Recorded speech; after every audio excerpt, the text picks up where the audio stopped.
Boy, there's a lot of people here today. That's terrific. Good morning and welcome to All People's Church, Unitarian Universalist. My name is Mary Ann Clark and I will be your co-celebrant this morning.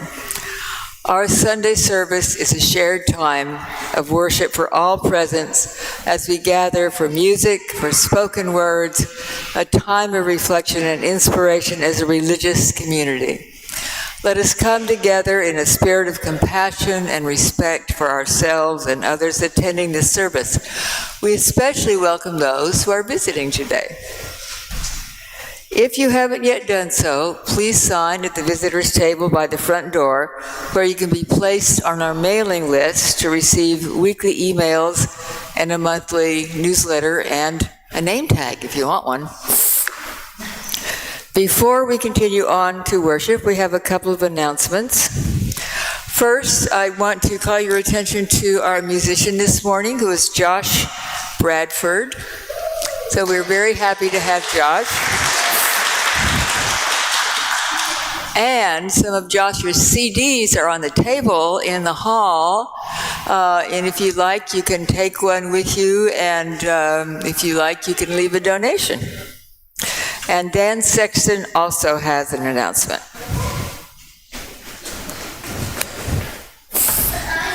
Good morning. I'm Dan Sexton, the president of the congregation, and I wanted to let you all know that one of our community partners has had a crisis.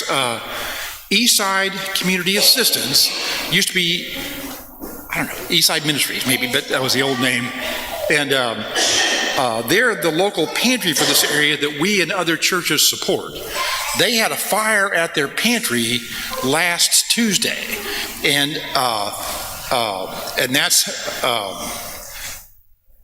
they're hard pressed to both provide the daily assistance they routinely do, which they're struggling through to provide, but they're going to be hard pressed to provide Christmas assistance for food for dinner for folks.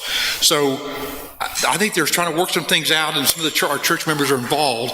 So hopefully we'll kind of hear how that all works out. But the one thing we're sure they need is some cash. So we've put a donation basket out in the foyer, and so but just to say they really need our help. So donate what you can, and let's help out Eastside Communities Assisted.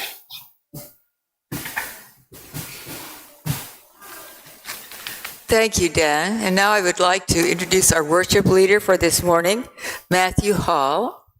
Matthew Hall is a second-year seminarian at the Bright Divinity School at TCU, currently in the process of ordination in the denominational tradition of the Cooperative Baptist Fellowship. He's also Director of Strategy and Partnerships for Raise Your Hand Texas, a statewide pro-public education advocacy foundation where he leads efforts on advancing the needs of public schools in the Texas state capital. Matthew, welcome to All People's Church. And now please settle comfortably for our musical prelude.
Good morning, beloved. Good morning.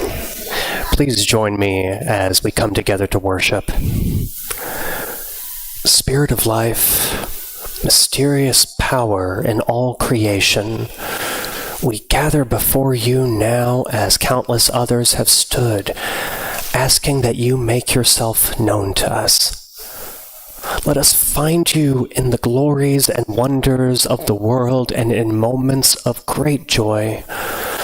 But most of all, let us find you in the commonplace, in that which we touch every day. Let us find you in the familiar, in those whom we meet. Let us find you in ourselves, at the center of our being. Teach us in the careless, casual moments when we do not ask to be taught, and let us know that we are indeed part of the mystery. Amen.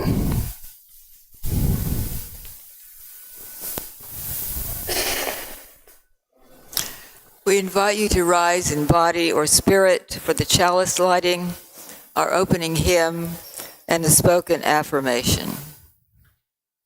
Our chalice words come to us from Gretchen Haley.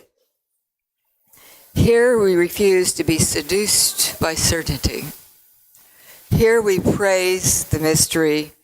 Here we give thanks for all that remains hidden. Please join now in singing our hymn of the month for December It's number 389, gathered here. This is a round, and we will divide into two groups. Those of you who are in the middle can pick a group. And we will sing it once through for practice, and then we'll sing the round twice more. Okay, everybody got it?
Thank you, Della and Dennis.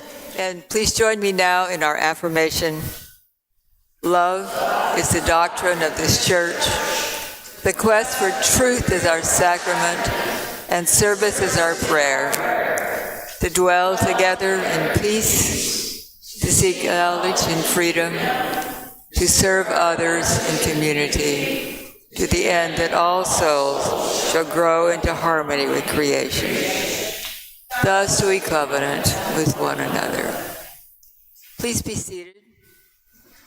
The young and the young at heart are now invited to come forward for our time for all ages here at the front of the chancel.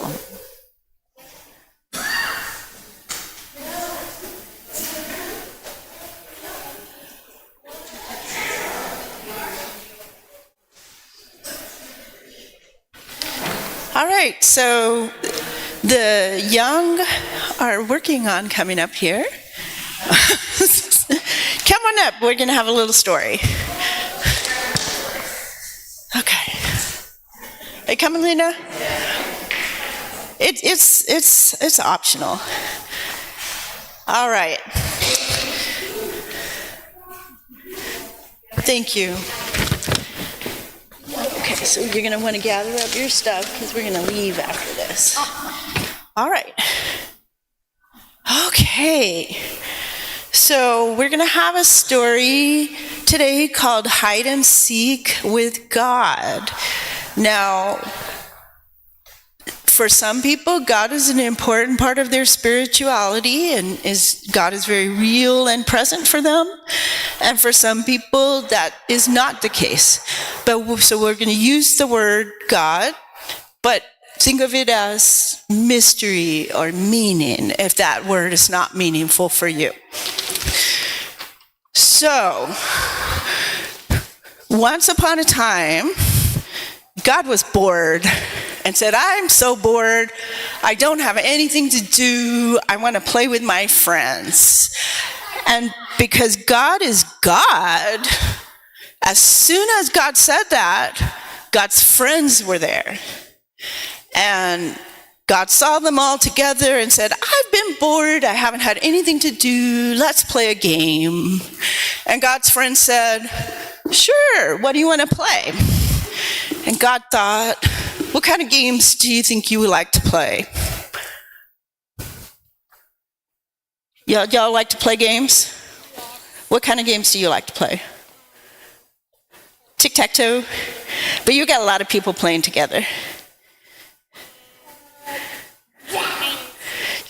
hide and seek, or play with, and you can take your fidgets with you when you go play hide and seek. So God was like, let's play hide and seek. And the friends were all like, yay, that's great, because hide and seek with God is always really exciting, because God can hide. And God is always thinking of these great places to hide. And so God's friends closed their eyes. You know what? That's a little bit too far, Ronan. Come on down here. Let's stay down here. And what happens in hide and seek? How much do you count? To 10 or 100. But this time they counted to 10 because God's pretty powerful and can hide pretty good quickly. Yeah. So they opened their eyes after we counted to 10, and God was gone. And so they all went away to look for God. And so one of the friends decided to go to the earth and came to a meadow and was looking at this meadow and saw this beautiful green grass pushing up towards the sun, and bent over and looked at the grass more closely and said that there was something special in nature and in the grass. And so this person jumped up and down and said, I found God. God is green and growing. God's in the grass. God's in the meadow. I think that God might be in the water too. Right? Because the water sustains us. So there was another friend that said, where else do you think God might be? Well, I'm going to tell you. This friend is looking in the night, in the darkness. And this friend watched the sun go down and heard all the noises stop, and everything got really peaceful. The lights in the houses went out, and as it got darker and the peaceful night wrapped around, she listened to the silence of the night and realized there was something really special and amazing about it. And when it was so still that she heard nothing at all, she jumped up and ran to home base crying, I found God. God's dark and peaceful. God is in the night. Then a third friend looked on the earth and felt the mystery of the grass, and then watched the night come on and felt the mystery of the darkness and the stars, and thought to himself, these are really special and amazing mysteries and wonderful. But then came back to home base and said, I found these wonderful mysteries. I'm not sure if that's God for me. There was another friend, and that friend decided to look for God wherever other people were, and joined a group of people that were going home from work, went into the store where they bought food, went back out on the street as they went home, and he was with them when someone came up and said, please, I'm really hungry. Could you share some food with me? And the people said, of course we're gonna share. And this friend realizes that there was something really special and amazing about these people who shared their food. And so he ran back to home base and said, I found God. God is in love and sharing. I found God in the people who care about other people. Finally, there were two more of God's friends who decided to look together. And they came to a house and they said, well, maybe God's in this house. And so let's look for God there. And in that house, there was a room, and they went into this room looking for God. Oh, where is God? And then they saw a mirror, and they said, well, maybe God's in the mirror. And then, sometimes you see something and it makes you see things in a different perspective. So in the mirror, what do you see in a mirror? You see yourself reflected, right? In the mirror? Yeah. And so they were like, oh, I get it. God's inside of us. And then God poofed back into appearance to their friends and said, Wasn't that a lot of fun? Weren't those really good hiding places? Some of you found me. Some of you weren't so sure. And some of you are still looking. And that's okay, because the important thing is playing the game. Let's do it again. I bet I can find some other really good hiding places. And they all called out, "Ollie, Ollie, Oxenfree." And the game started all over again. That's really what we're doing here. Whatever it means to you, we're looking for that sacredness, that mystery, that many people call God. All right, so we have a recessional that y'all sing, and that is as we leave this friendly place. And so if y'all will sing us out, I sure appreciate it.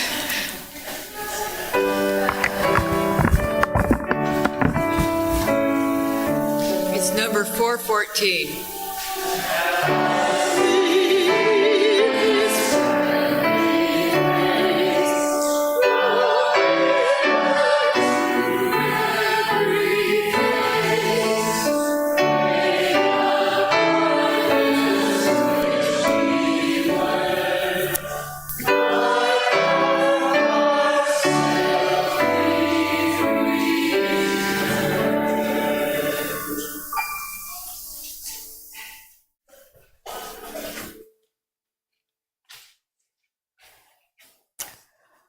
For the gifts which we receive and the gifts which we ourselves are, may we be truly grateful. May we be committed to using these gifts to make a difference in the world, to increase love and justice, to decrease hatred and oppression, to expand the beloved community, to share and keep sharing. Your contributions will benefit the missions of our church as well as outreach to the larger community by sharing the undesignated cash offerings that are collected each week. We do this on a quarterly basis for nonprofit or charitable organizations. Our current Share the Plate recipient is Jane's Due Process. From their website, the mission of Jane's Due Process is to help young people in Texas navigate parental consent laws and abortion bans who confidently access reproductive services. Will the ushers and the choir please come forward?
We pause to give time and attention to the things in our heart community that are important to us. We gather here for healing and for peace in our hearts, and to acknowledge the stories and news from the congregation. Each week, there is a journal outside the entrance to the sanctuary where you can write a message of hope or memory before the service. We honor these messages by lighting 3 candles here next to our chalice. Also, at any time during our service, you are welcome to come forward and light a candle in our meditation center here at the side of the chancel. Today, from our book of Memory and Hope, we include, we are all travelers of star seeds. I've orbited in this UU planetary circle in this universe just to be with my fellow families, star children as I return, fellow families and star children as I return. By, I'm sorry, I can't read that. To say hello, love, Marie Kennemer. Thank you, Marie.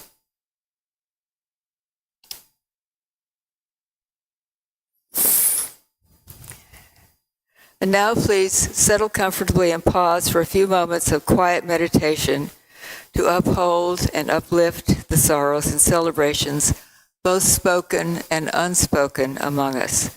And then Misha, Josh, will lift our hearts with music.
But our readings today are not selected by me.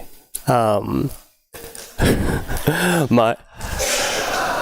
those who know me, My marriage with my spouse is a marriage of many different things that crosses a lot of divides. One of those is it is a beautiful blending of two very powerful faith traditions. So, Sarah selected. Thank you, dear. I will do my best to honor them. They are by the famous poet Rumi. If you have never had a chance to read any of his Sufi poetry on life, love, and the universe, I strongly suggest that you do. So we have two small pieces today to start us off. Do you know what you are? You are a manuscript of a divine letter. You are a mirror reflecting a noble face. This universe is not outside of you. Look inside yourself. Everything that you want, you are already that. Rumi goes further. Out beyond ideas of wrongdoing and right doing, there is a field. I will meet you there. When the soul lies down in that grass, the world is too full to talk about.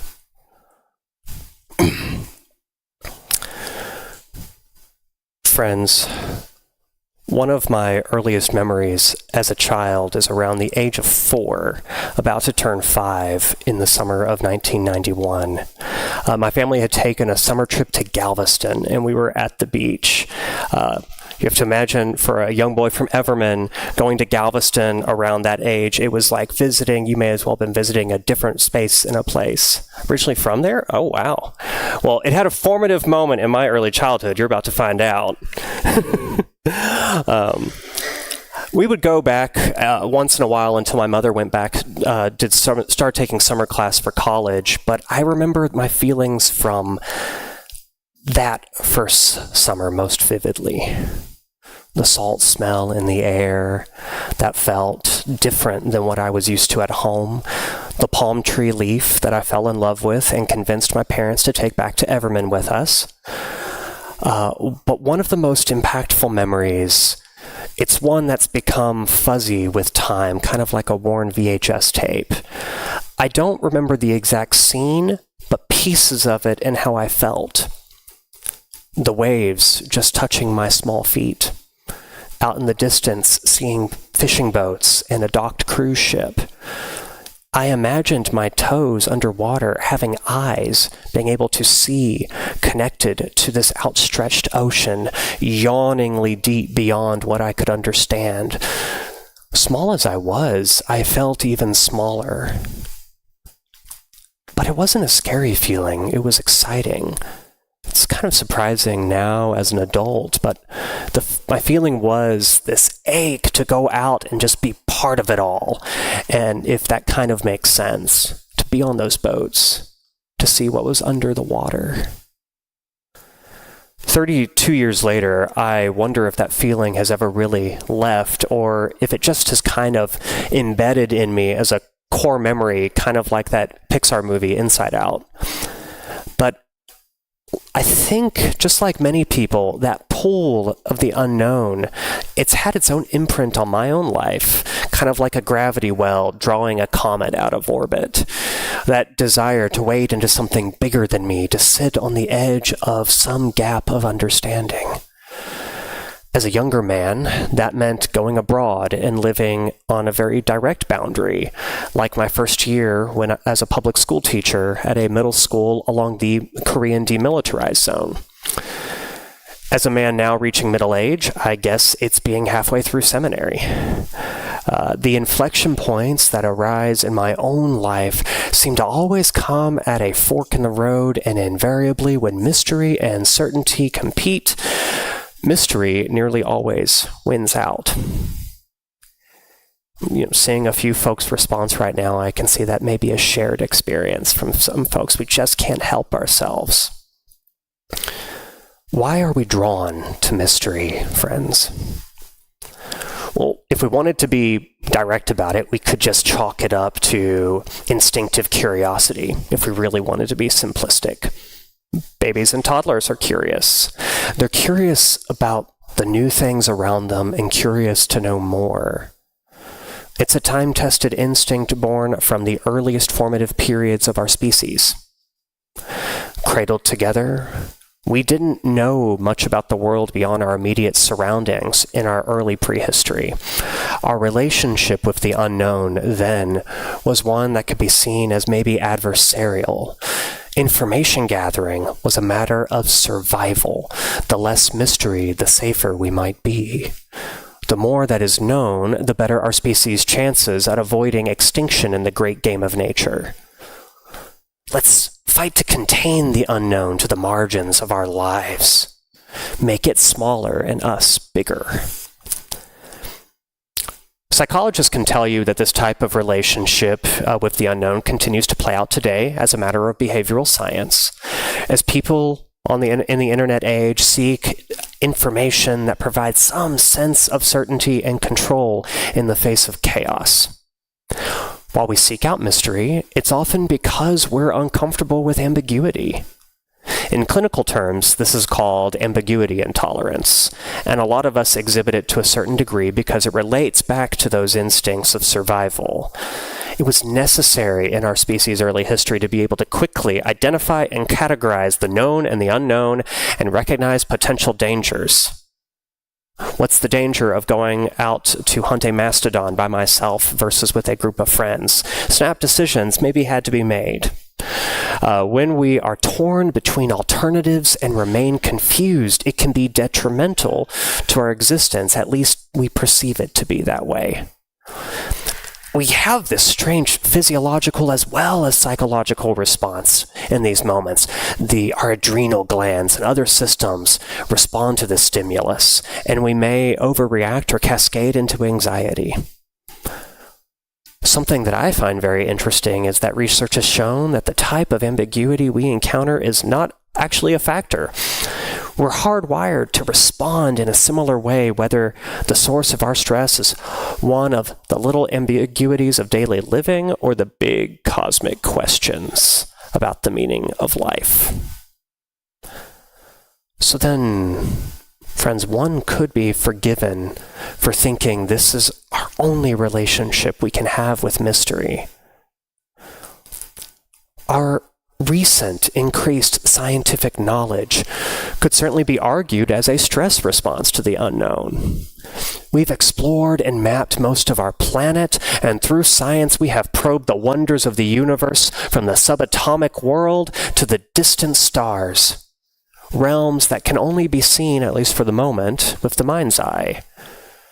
We've discovered scientific explanations for many of the phenomena that our ancestors once attributed to the supernatural. We now have explanations not only for the evolution of humankind, but even the origins of the universe itself. On the map of human understanding, those metaphorical dragons keep getting pushed farther and farther to the edges as our cumulative knowledge chips away at the boundaries of the unknown. And yet, like we've heard earlier today in our story for all ages, somehow, definitive answers, undeniable certainty, seems to always lie just beyond our reach.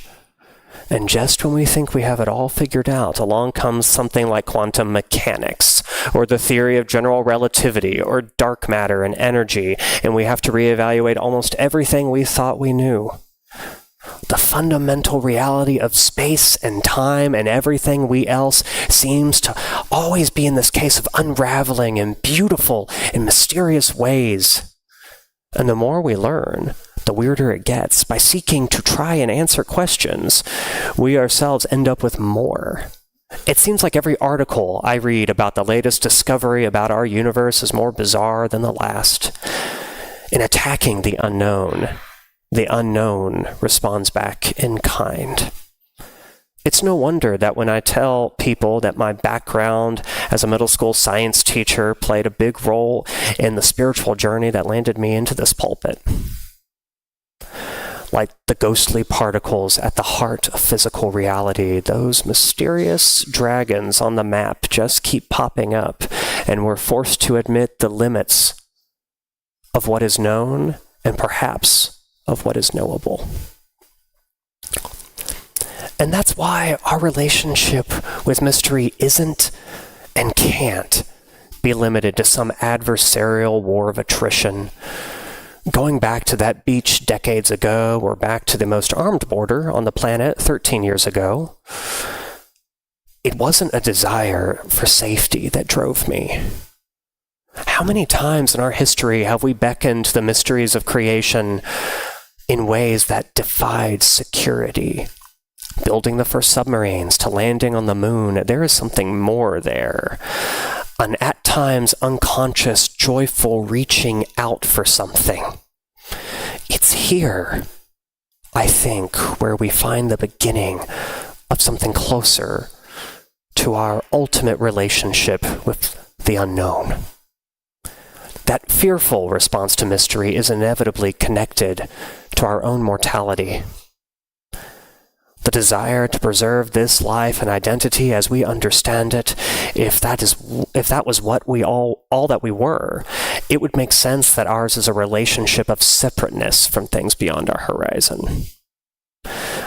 And that's something we can come to think is true if we look at the narrow scope of things in front of us. The son of generations of Texas Baptists, on the face of things, has little in common with the daughter of a family of North African Sufi Sunni clerics. Oceans, time, cultures, faiths, these things can confuse us with the premise that we are separate things to each other and creation. Except the iron that flows in my spouse's veins and my own was forged in the furnace of dead stars eons ago. The fundamental elements that compose all of us were formed together in the firmament of the beginning of all things. For her and I, our marriage is a love letter written to the truth that Rumi wrote centuries ago into today's poems. That we're all connected to one another and to things beyond our reckoning. So at the heart of our hunger to explore the mysterious, you find something beautiful. The real motivation that draws us to touch the face of creation or gleefully imagine the great sea at our toe tips. It's the joy of the universe reacquainting with itself, learning its own depths. It's us discovering ourselves. So how do we explore a joyful relationship with the mysterious? The experiences of life, love, suffering, happiness, grief, and so on are awkward at best to speak about solely through the language of science. I've tried. Don't do it. But they are at the heart of poetry and especially faith, as we saw in today's reading. Spiritual and faith language gives us a means to express our feelings of awe and wonder about life's purpose and what, if anything, comes after. It's an ambiguous vocabulary because it must be. As one theologian says, we keep using the word God as if we knew what it meant. Just imagine if we tried to define something like the term God once and for all. Do you think we could ever reach a consensus, let alone an indisputable definition? We could debate nuances forever without proving any point, because in the end, all theology is speculation, even if some would pretend it is otherwise. It is the proactive search for truth and meaning we must embrace, even though there is little chance we will find an undeniable truth even for our own satisfaction, much less everyone else. This means that our faith journeys are inherently a creative process and very unique. Our faith traditions are human-made systems which human beings have created to help us walk into the mystery of God. In my own seminary education, I honor my tradition, I walk through my tradition, but I don't think my tradition alone defines God. I believe it only points me to God. It is the construct in which I joyfully seek the self-disclosure of creation's prime mover and unearth mysteries within myself. Others will discover that in their own path. As each of us finds that path that allows our own exuberant dance with the sacred unknown, it's important to remember that we are part of the mystery we aim to encounter. We ourselves may become our next frontier along that shoreline. The joy in mystery, then, is a kind of freedom, the freedom to explore, believe, hold faith, and also to doubt and to question. Like the process of evolution itself, the path of encountering mystery that we follow isn't easy or simple. It's not without dead ends or disappointments. It doesn't guarantee that all our conclusions will be final or that we will ever find an answer to all of our questions. But also, like the process of evolution, it is filled with great expressions of beauty and awe that sometimes come as unexpected grace. We don't know what is found in those deep waters as we approach, but we rejoice with the possibilities. And when that most sacred mystery reveals more of itself along our spiritual journey in startling ways, perhaps we should boldly stare back into the endless and admire its beauty. Or even better, like a 4-year-old me thought, let the mystery wash all over us in its splendor as we either swim in or sail on its waters. As I close, friends, I reflect on the ways in which we are often invited to give witness through action. These opportunities seem to grow in number as we learn and unlearn more about ourselves and our own encounters with universal mystery. Contemplating the unknown isn't just for inward journeys or internal discernment, but it is something that should adjust our moral anchor to the actions we take as an active agent in creation. It lends us the moral imagination necessary to see possibilities for a beloved community. Maybe your opportunity is like mine, advocating for a policy issue, in my case, public education, so that all are given the opportunity to be equipped with the tools for intentional encounters with the mysterious, both within and outside themselves over the course of their lives. Maybe it is addressing needs right here in our own neighborhoods, and perhaps it's sharing of ourselves with someone who, unknown to us, is being equipped for their own exploration of the sacred unknown through our sharing of our own encounters. So today, as we join in fellowship later, I want to leave us with one message. Think of one opportunity for action you will take now. One work of justice you're being invited to in order to open up new shorelines for others to also have their chance to dip their toes into eternity. With that, I would ask that you join in the way that you would prefer for our closing hymn of this service, number 347 in your hymnal, Joy, Thou Goddess.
Our chalice extinguishing words come to us from Gregory Jones.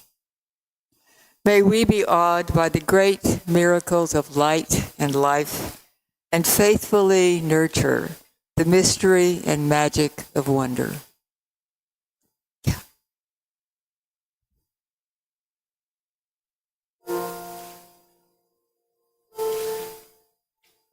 Thanks.